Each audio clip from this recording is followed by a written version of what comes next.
Since the implementation of our beautiful new working kitchen garden scheme, and as a Year 3 teacher in this school, I believe it would benefit largely from a unit this year that will discuss all things nutrition.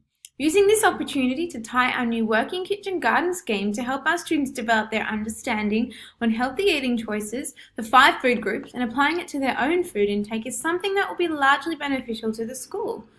Our job as teachers is to promote and support healthy eating choices. According to New South Wales Health, 21.4% of children between the ages of 5 and 17 are considered obese. The majority of this age bracket falls into our family school age. Teaching healthy eating can be done in conjunction to the Australian curriculum. This unit aims to further develop students' knowledge when making decisions linked directly to their health. This will be achieved by incorporating an individual food diary and categorising these foods into 5 food groups, teaching students to identify the nutritional value and make sense of it, identify when there are potential misconceptions in advertising, and also give the students the opportunity to put all of these ideas in their very own posters and advertisements to promote a healthy lifestyle at school. The pedagogy best suited to this unit is a mix of direct instruction, explorative learning, and collaborative learning. As McPhail describes, incorporating a mixed pedagogical approach to a unit creates engagement and success by providing students a variety of learning opportunities in which they thrive. While most of these lessons begin with a direct instructional approach or teacher-directed approach to explicitly teach the appropriate content, as the unit progresses, it utilises many group opportunities, differentiation by level of ability, and also pairing students of ability to encourage individual growth.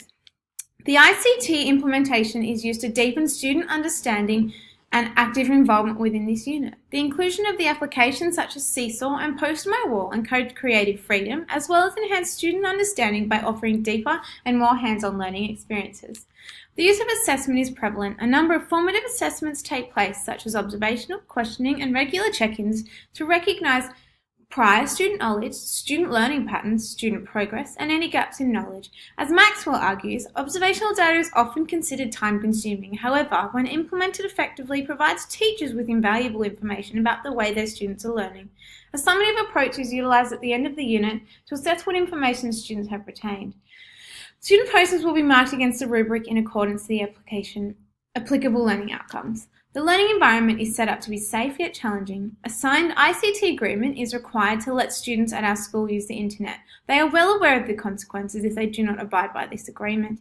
I've utilised school resources to update my knowledge and cultural appropriateness when discussing food, as I am aware in some cultures this may be considered impolite. I have taken great care in including differentiation to cater to our diverse learning needs, and have also gone over our class guidelines in great details and covering things such as bullying, respect to peers, and respect to our teachers. In conclusion, the introduction of the school's beautiful new kitchen garden scheme gives us an invaluable opportunity to provide our students with a relevant hands-on unit that will encourage appropriate use of the kitchen garden, as well as encouraging our students to create happy, healthy lifestyle habits.